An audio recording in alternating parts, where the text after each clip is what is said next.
Have a listen to this. Have a listen to this. Now, that kind of talk this week dragged Australia's share market to a two-year low. There are, of course, complex reasons for that. He was the big spender. The big spender. Doing the grocery shopping could take a huge chunk out of the family budget. And that's finance. Hello and welcome to Comedian versus Economist. We demystify the world of money and help you get a handle on the bigger picture. My name's Adam and we're joined as always by my little older brother and real-life economist, Thomas. Hi, Thomas. G'day, Adam. How you doing? I'm doing very well, thank you. Look, welcome to you out there. If you're joining us for the first time, maybe you're back for more. Hopefully, maybe a friend sent you. That's what we're asking for. And it's the end of the financial year, so I promise this is the last one we're going to do. But if you could please tell one person about CVE, that would help us out enormously. We'd really appreciate it. So yeah, spread the word. Of course, big show coming up, Thomas, so let's get into it. Pub workers like tips. Well, here's a tip. You might be getting a pay rise if you're a hotel worker. So that's nice. Thomas, Ray Dalio put out a piece this week saying that stagflation is the cost of fighting inflation. Who is he, and is he just checking if anybody is listening to his words because they make no sense to me? I'm going to get you to explain that one. And how much would you pay for a buffet with Buffett? You can pay for lunch with Wazza, but it'll cost a mozza. Stick around to find out what you'd be looking at paying if you want to have lunch with the great man. But first, if you've ever wanted to own your own slice of heaven, you might be in luck. New Zealand's house prices are in free fall. Thomas, what does that mean for New Zealand? Yeah, well, I mean, maybe free fall is overselling it. I know you're the hype guy, but yeah, that's what I do. They're down 4% now in the month of May, so that's a pretty chunky fall in a single month. Down median price nationally is down to 840,000, which is a pretty massive number for a national median. But that's down 85 grand from where it was in November 2021 at the peak. So median house price was 925,000. So they're down 9.2%. That still seems high. What's the Australian median house price? I think it's probably closer to 700. Right. I couldn't tell you exactly, but that's my... Actually, no, I can tell you exactly. It's, 752,000, eh? Holding numbers in my head like a boss. So they're higher than us, like quite considerably. Yeah. Their median house prices. We can't offer views of Mordor, I suppose. That's all. It's a cellar.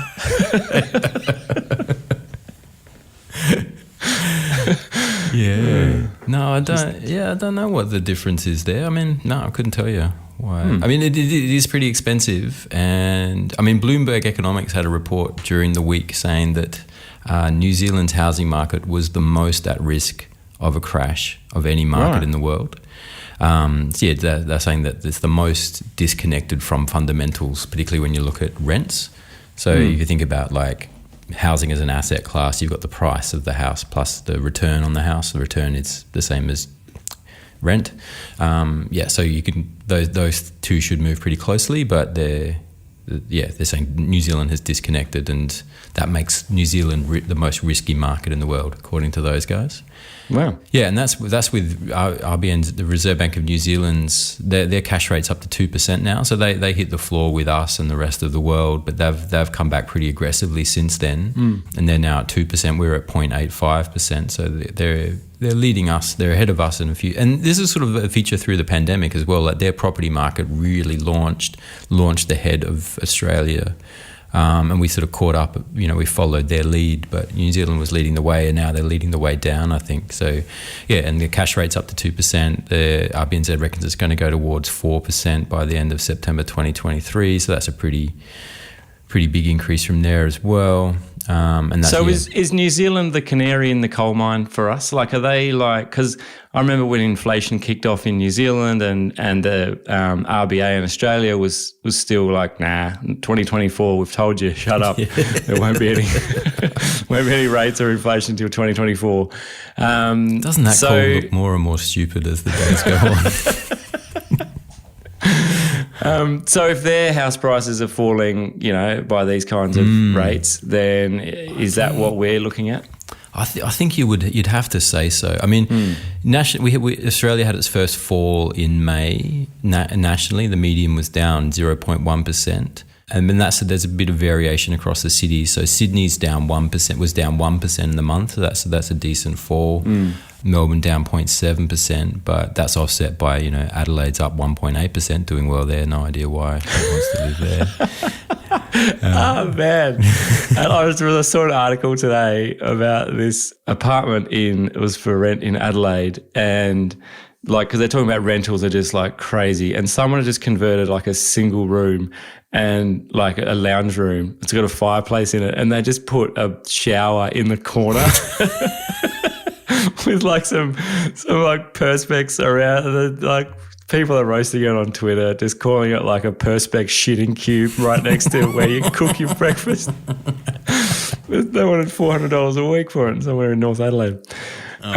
So yeah, people do want to live here, Thomas, and they're prepared to cook food next to someone taking a dump if that's what gets them into a house in Adelaide. That's where we're at. Yeah. So nationally we're down. Like I think we're turning the corner. We're at the peak. We're on the way down from here. You'd have to think that we're following New Zealand. I mean, and that's largely about rates, but it's also there's a bit of a credit squeeze going on. So the banks are now getting much tighter with their loan applications and going over the numbers much more closely than they were. A lot of banks are now no longer accepting overtime or bonuses as in your serviceability calculation. Oh, so I thought you meant you couldn't pay your way into a mortgage anymore. Just slip your broker a bit of overtime. Yeah. Right. Thanks for putting in the hard yards. Yeah. So you can't. So they're cracking down on the serviceability. Rate cities are sort of a mob here. They reckon that with the recent rate hikes and the rate hikes that are coming, plus the sort of the crunching of credit, that's going to reduce borrowing capacity by about 18%. Right. For your average household. So, like kind of one for one, that would, if that were true, you'd think that should sort of translate into an 18% fall in house prices, given that it's the capacity to borrow that really determines where house prices are at. But that would still have us pretty well up, about probably 10% on where we were pre-COVID, even with 18%. So, yeah, it's a sort of up and down market. I mean, we've had these big swings in the share market. The property market has been influenced by the same factors that drove the share price boom and bust. It's just a much slower, stodgier asset class. But I think we're going to see some of that play out. And I think, as you're saying, New Zealand's leading the way. They're showing us where we're going. But I think Australia's on their heels. And we mentioned the RBA. So are they worried about falling house prices? Do they care? Do they know that it's happening? Are they still targeting 2025 for the house pricing to come off? Yeah, no, they said they don't expect house prices to fall until 2024 at the earliest. You can take that to the bank. Yeah, no, I mean it's not something they target. And in the past, people have said, you're blowing bubbles by cutting rates, and house prices are going through the roof. And the RBA has effectively said, well, that's not our problem. We're not trying to do anything one way or the other with house prices. It's just we've got to set interest rates for the broader economy, and we can't help it if that then creates a boom in house prices. That's the Bart Simpson defense, isn't it? I'm just going to do this. I'm just going to wave my arms. If you get in the way, it's your own fault. They haven't really they don't try to comment on it. It's probably I think it would probably be more comfortable for them from a financial stability perspective if house prices were a little lower, if debt to income ratios were a little lower. They'd be happy, but I don't think it's not central to their thinking, I don't think, or it tends not to be. Right, well, there you go. If you were hoping that maybe the house price drop in New Zealand was over, well, don't dream it's over. Thomas, good news this week for hotel workers. Some of them are going to be getting a pay rise. Yeah, probably all of them eventually. But yeah, we got the news this week that Endeavour Group It used to be part of the Woolworths empire, but got demerged last year. Yeah, they're the biggest pub owner in the country. So they run 340 hotels and clubs around the country, as well as Dan Murphy's and BWS, the chains, which I didn't realise they were owned by the same characters. But there you go.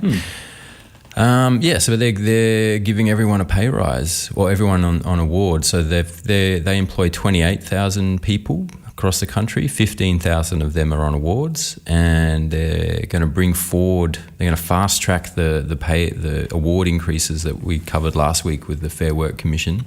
They're going to fast track that, and July 1 it kicks off. Everyone gets a pay increase. So the interesting thing is that the hospitality industry was granted an exemption until October 1. Because they're saying that hospitality had been hit so hard by COVID and all of that, and a lot of businesses were struggling, that the Fair Work Commission said, okay, well, hospitality workers, you just got to cool your heels for a little bit. We're just going to give your businesses time to adjust to this. Oh, right. I thought this was when you said, like, give them a break, I thought you were talking about the workers who'd been hit hard by COVID and they'd been not working. Not having jobs. Not having jobs and missed out on money, but... So we're going to, right, but no, we've said we're going to park the pay rise till October for you guys to protect the businesses. This is how the world works. I guess they did get JobKeeper, but I mean, you could argue that they shouldn't have been worse off, but I know for a fact that a lot of them were. So yeah, I mean, hospitality's had a rough trot, that's for sure. Yeah. Endeavour's saying they're not going to wait, they're not going to take that exemption. They're going to offer pay rises immediately. Effectively, and they're trying to hire staff, and they're saying they've got a bit of a staff shortage, so they're looking to hire 800 people effective immediately. Yeah, and they're hoping that by offering these pay increases straight away, that they might be able to get more staff on board. Right. So there's obviously a lot of demand then. So the demand's come back for hotels, for pubs, for alcohol. It never went away. It peaked during COVID, didn't it? Like alcohol in general, hospitals and bottlers, I think, was the order of the day during COVID. Yeah. So is this a good, like, is this a bullish sign for Endeavour then as a group? Well, Endeavour's trying to paint it as one, to saying like we're in such a strong position and demand so hot that we need to hire lots of people, and we've got the cash to be able to throw out these pay rises, so we're doing pretty well. That's the spin that the chief executive Steve Donoghue was putting on it. I mean, the thing for me is like you're meeting a staff shortage. Like we talked about, for most of that 15,000 people on awards, they're either on the minimum award, they're getting 5.2%, or they're just getting a flat $40 increase per week. I remember we talked about that. I read some article which it just interviewed a random bar girl. And she says, I think this will help with the staff shortage. I definitely think it will help getting more people into hospo. I think that's hospo. Yep. Yeah, but it's like, I don't know, it's $40, and like I don't know, I don't want to seem out of touch, but like if someone's going, do you want to come work in my bar? It's like, nah, I'll give you another $40. It's like, oh, all right, like, is it really gonna help the staff shortage? Yeah, lettuce is $12, by the way. Yeah. Might get me a lettuce. You get like a quarter of a lettuce. I mean, no, 4 lettuces. Anyway.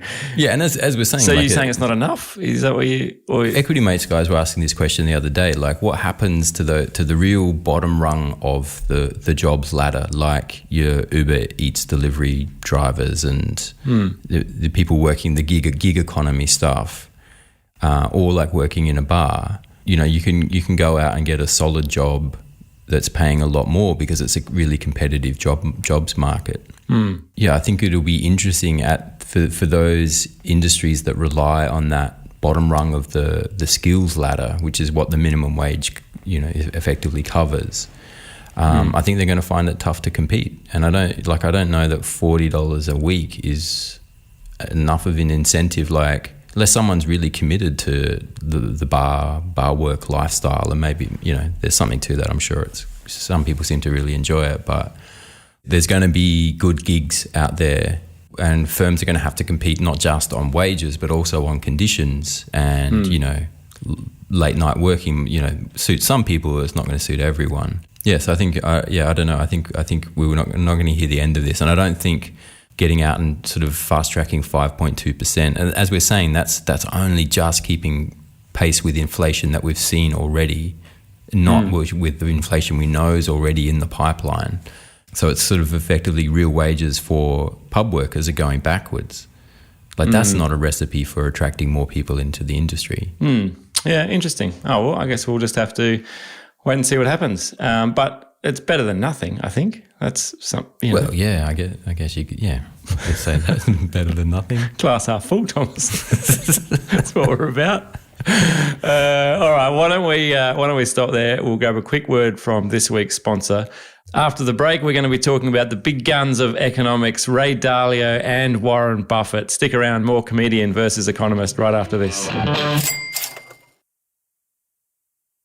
Welcome back here on Comedian versus Economist. You can send us an email if you like, cve@equitymates.com, or on the website equitymates.com/CVE. You can also find us on Instagram and Facebook at CVE Podcast. Thomas, Instagram is going off its nut after we made the call out to get over 1,000 followers.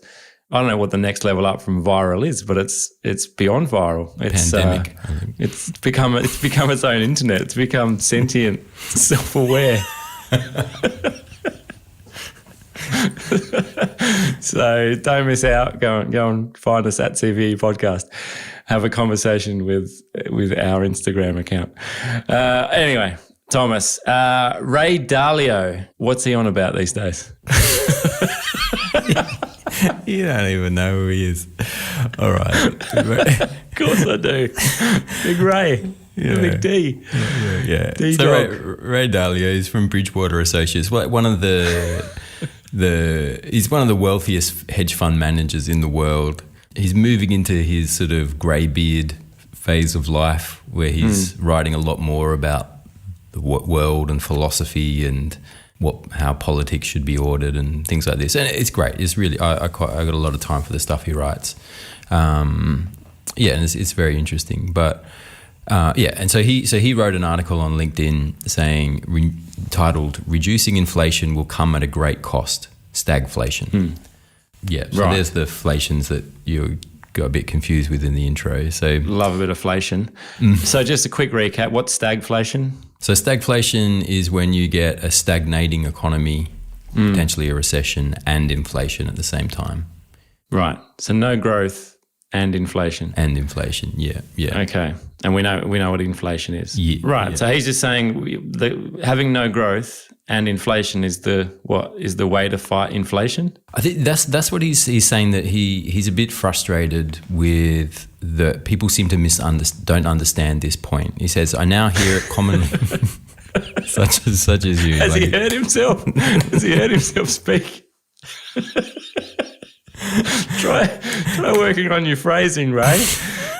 Just maybe leave some of the inflation out of it and just sort of bring it back to basics. The more I think about this, the more I think he's just talking directly to you.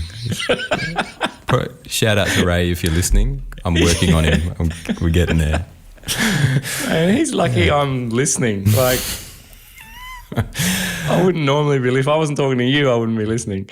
Yeah. And most people aren't. And most people, I think it's fair to say, most people would hear a statement like stagflation is the only way to fight inflation, just go, boring, Stranger Things, Netflix, let's go. Yeah, it's true. Yeah, it's not. So yeah, it's not a really clickbaity kind of heading that he's gone for there.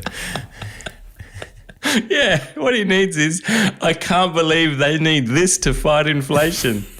Yeah, that's right. Ooh, what is it? The key thing that he's frustrated with is he's hearing people say that you need to raise rates to fight inflation, and then once they get inflation under control, everything's going to be sweet. And the mistake he sees people making is they think there's a direct transmission line from interest rates to inflation. Right. That the interest rates directly affect inflation. And what he's saying is that that's not how the economic machine works. The way the economic machine works is that you raise interest rates, that crunches spending and people's ability to spend. That drives the economy down. And as the economy falls, as growth slows, that cools inflation. Right. Does that make sense? Yeah, but isn't that predicated on inflation being caused by more money in the system? So you're trying to stop people having so much disposable income or whatever. So you raise rates to try and take some of that away. But from what I understand, isn't mainly inflation at the moment, it's all supply constraint, isn't it? Or a largely supply constraint issue. It is, aren't you kind of just whacking people over the head by driving up rates when you're trying to get them when the prices are going up as well because things aren't available? Yeah, that is true. The point he makes is that inflation happens when there's a mismatch between what people want and are able to spend and what's available.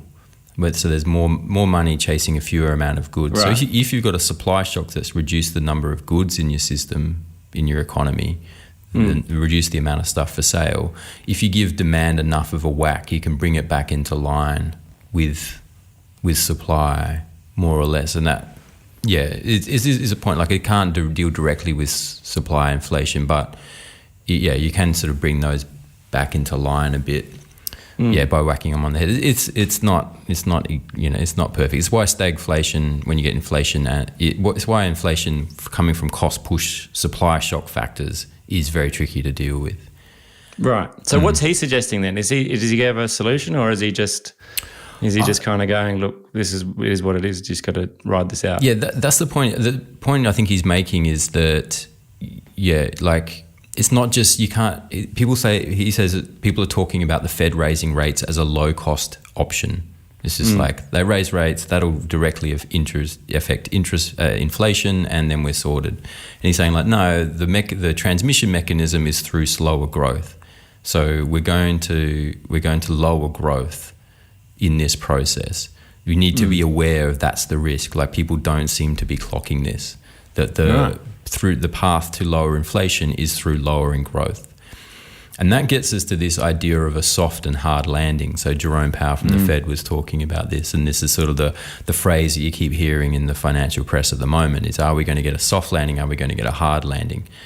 A soft landing, which is what we're aiming for, is when we slow growth enough to start lowering inflation, but without dropping us below stall speed and crashing the economy. Right. That's the ideal. That's what Jerome Powell's aiming for. He's saying, I want a soft landing. I want to raise rates to slow growth enough that it starts to take the heat out of inflation, but without dropping under stall speed and crashing the economy. Right. Because I hear that everywhere. I hear that we're trying to navigate a soft landing. And I'm like, I don't know what we're trying to land. Doesn't feel like we're flying at the moment. It feels like everything's pretty bad. So the fact that we're talking about a landing is right. So the alternative then is a hard landing, which presumably is recession. Yeah, that's right. That we slow growth. They raise rates too hard. We slow growth too fast. The economy tanks, and we end up in recession. We lower inflation, which we're trying to do, but we go too hard on growth, and we crash the economy into inflation. And that's sort of what, does that bring inflation down though? Yeah. Does you get inflation down in both scenarios. You land the plane, you're back on. Yeah. It's just whether everybody dies or not. So that's what we're talking about with that. Soft and hard landing, and that's what sort of the people are like. A lot of the criticism of the Fed is that, like, because we had this seesaw in rates, that rates tanked really quickly and then they jacked up really quickly. That it's really hard to engineer a soft landing when the pilot's just jerking the levers around like that. Thank God you said levers. Just wonder what else he's up to up there. That's why they call it the cockpit. Thomas, they say there's no such thing as a free lunch. Definitely not the case when you're lunching with Warren Buffett. What's going on there? Yeah, so there's a bit of a famous thing. So you can buy lunch with Warren Buffett. Goes up on an eBay auction. You can bid to have lunch with Warren Buffett and 7 of your friends. And 7 friends? Yeah. Really? You know how many friends I'm bringing in that scenario? How many? 0. I'm not risking intimate dinner with Warren. Yeah, if I'm paying 19 million, I want me and Buffett one-on-one, mano in mano. We're going to talk shop. We're going to get to the knitting. I'm not risking $19 million to sit there politely while some freeloader who just came in with me on my ticket chews Warren's ear off about the footy or something. Like, who do you reckon is going to win this weekend? I'm like, I paid 19 million for this. I want his undivided attention for $19 million. So that's the first problem with your with the story. But anyway, go on. Yeah. So it's for charity. It's for the Glide Foundation, which supports homelessness in San Francisco. Apparently, it's a charity that his late wife, introduced him to. Right. Yeah, and he's been doing it for a while. But yeah, so big. Yeah, as you're saying, a big number this year, 19 million. Crazy. Yeah, a crazy amount. So the lad bid, it was on pause for a couple of years through COVID, but the last time they did it, it was 4.6 million by cryptocurrency entrepreneur Justin Sun, which, like I look at those numbers and think 4.6 million, that's a sign that cryptocurrency is in a bubble. 19 million, also a sign that we're in a bubble. Who was it? Do we know who? Do we know we who? Don't. It's anonymous. Anonymous. That could be. It could be a crypto millionaire, although less likely these days with the crypto crash. Yeah, I don't think so. I can't believe Reddit didn't get involved in this. Reddit's good at getting together to sort of. It's couldn't they have all piled in and got on board just to pay for one dude from the Reddit forum, Wall Street Bets, Admirable Wallaby 685 to go and sit down with Warren Buffett. Yeah, right. Yeah. 19 million though. That's a lot. That's a lot. Where are they going? Do you know? Do you know what's on the to menu? the Smith and Walensky Steakhouse in New York. Steakhouse? Yeah. You got lunch with the richest man in the world and you're going to a steakhouse. Yeah. You want to be some good steak. I hope it's not. I went to a pub the other night and they had this cook your own steak. It came out on a stone grill, a heated stone grill. Okay. Yeah. I don't want to be, you don't want to be cooking your own steak when you're paying $19 million for dinner, that's for sure. I wonder if you have to tip.